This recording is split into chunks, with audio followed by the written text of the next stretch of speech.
Então nós temos aqui uma visão das 7 trombetas, porque Deus, como julgou o Egito, Deus, como julgou os dias de Noé, Ele também julgará no nosso tempo. Ele julgará. Se nós queremos entender o juízo de Deus sobre as nações, temos que entender o juízo de Deus nos tempos de Noé.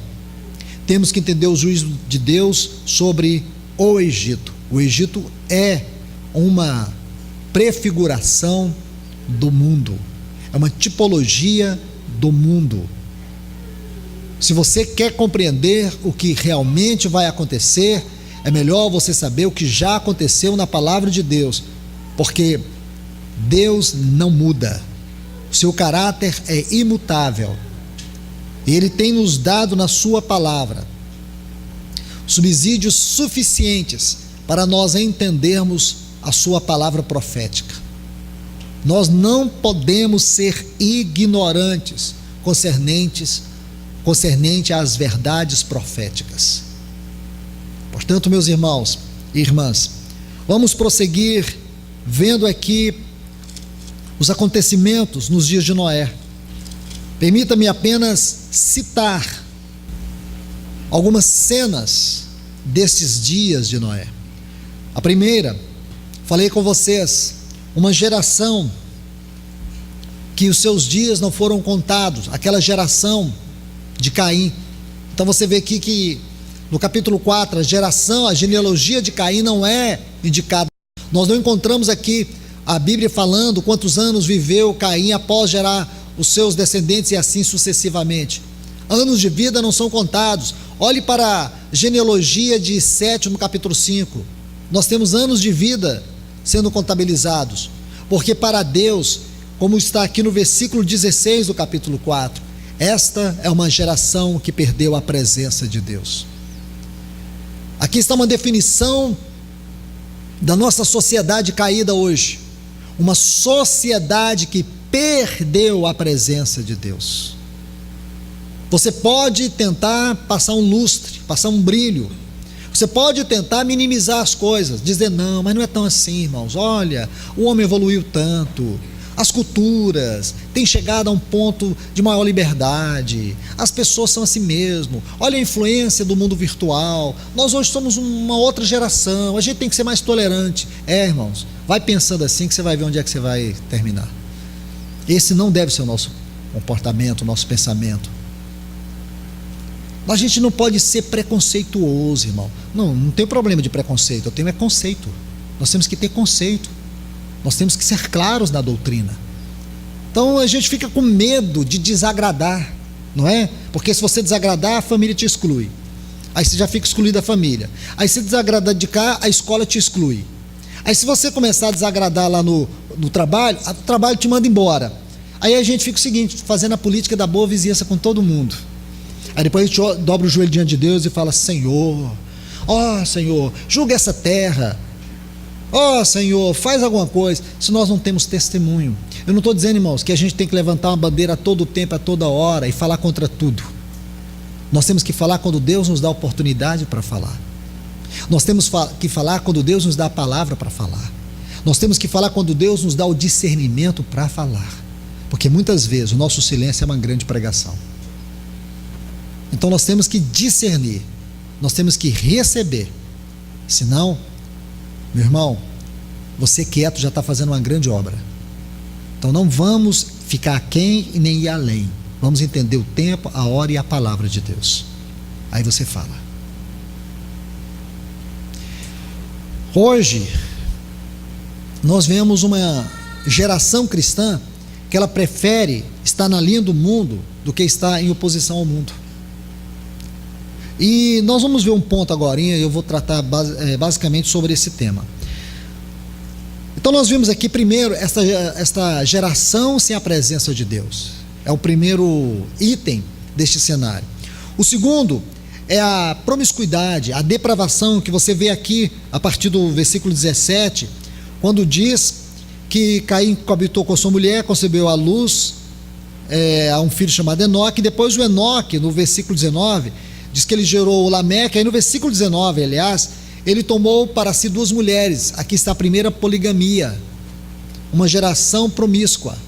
E depois, o capítulo 6, o versículo 5 e o versículo 11, fecha esse quadro para nós da depravação, da perversão, da corrupção, da destruição, da degradação moral dessa sociedade dos dias de Noé, e que hoje podemos ver a mesma coisa nos nossos dias. O terceiro ponto, e você pode colocar ponto, pode colocar cena, cenário, como você quiser, é o desenvolvimento o desenvolvimento e a progressão do mundo como entidade, como sistema. Isso nós vimos aqui nos versículos 20 a 22 do capítulo 4. Aqueles filhos de Ada, Jubal, Jabal e Tubal-Caim. Então nós vemos que através desses homens, as pessoas passaram a ter todos os instrumentos para proteção, começaram a cultivar, tendo como objetivo provisão, e começaram a fabricar instrumentos para o prazer: proteção, provisão e prazer. Aqui nós temos 3 palavras que melhor designam o que é o mundo para nós. O mundo gira em torno disso: proteção, provisão, prazer. E no capítulo 7, os versículos 4 e 10, vimos um outro detalhe muito importante de todo este cenário dos dias de Noé. É que Deus, antes de fechar a porta da arca por fora, Ele deu um tempo de misericórdia.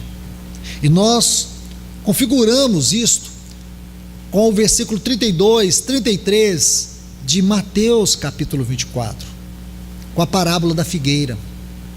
E vimos que dentro do capítulo 24 de Mateus, o Senhor Jesus nos dá algumas chaves muito importantes ali para interpretarmos todo o desenvolvimento da profecia.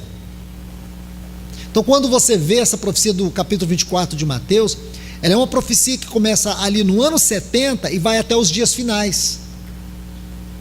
Por isso que para muitos estudiosos, Mateus capítulo 24 talvez seja uma das profecias mais complexas, um dos quadros mais complexos da Bíblia. Porque em um só capítulo, o nosso Senhor trata todos os acontecimentos do livro de Daniel e do livro de Apocalipse. Então nós precisamos de ler muitos capítulos para entender aquele capítulo 24 de Mateus. E muitos irmãos não entendem que o Senhor Jesus fala sobre 3 assuntos principais ali. E eles misturam, e realmente o Senhor está falando. Profecia, irmãos, não é uma coisa que você pode colocar ela dentro do liquidificador, dar uma sacudida e depois jogar dentro de um copo e tomar. Você tem que ir com muito cuidado. Às vezes uma frase que ele está falando ali no mesmo versículo aponta para um tempo e para uma profecia. Abaixo, na sequência, ele já está falando de outra coisa. Sempre digo para os irmãos: muito cuidado com os escritos acerca do nosso Senhor nos Evangelhos.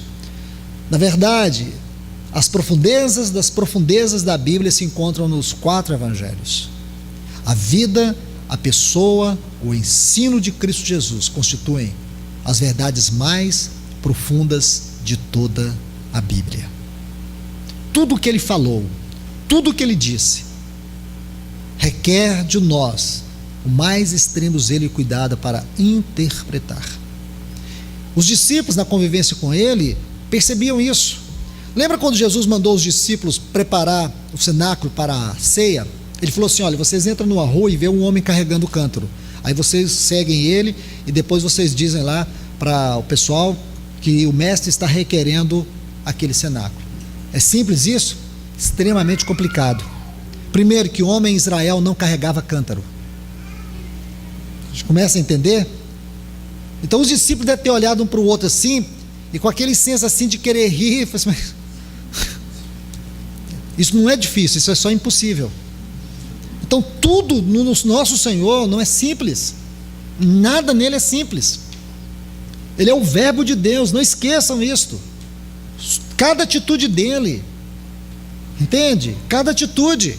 Imagine ele pegando o pão na mesa daquela ceia, molhando e colocando na boca de Judas. Você já percebeu? Aquilo ali era uma atitude que alguém só fazia para poder mostrar para todos na mesa quem naquela mesa era importante para ele. Imagina, no dia que Judas o traiu, ele pegou o bocado de pão molhado e colocou na boca de Judas. Sabe o que ele está dizendo para todos os discípulos? Hoje eu estou honrando Judas. O Senhor Jesus, irmãos, se a gente falar assim, olha, vamos estudar aqui uma conferência sobre o Senhor Jesus, irmãos, vamos ter que entrar a eternidade fazendo conferência, e vamos ficar toda a eternidade fazendo conferência, e não vamos chegar na introdução acerca das grandezas, das belezas, das insondáveis riquezas do nosso Senhor. A propósito, são 31.124 versículos nesse livro só para falar dele. Só para falar dele. Toda a Bíblia fala dele, todo o livro é para falar dele. Ele está aqui revelado em diversos materiais, diversas cores, diversos eventos. Imagina, irmãos, isso é emocionante, não é? Aí agora aparecem 4 evangelistas, cada um para falar de um aspecto da face dele. Aí depois a gente lê e pensa, meu Deus, quão belo é o Senhor, quão profundo é o nosso Senhor. Então vamos tomar cuidado com as suas palavras, especialmente as suas palavras proféticas.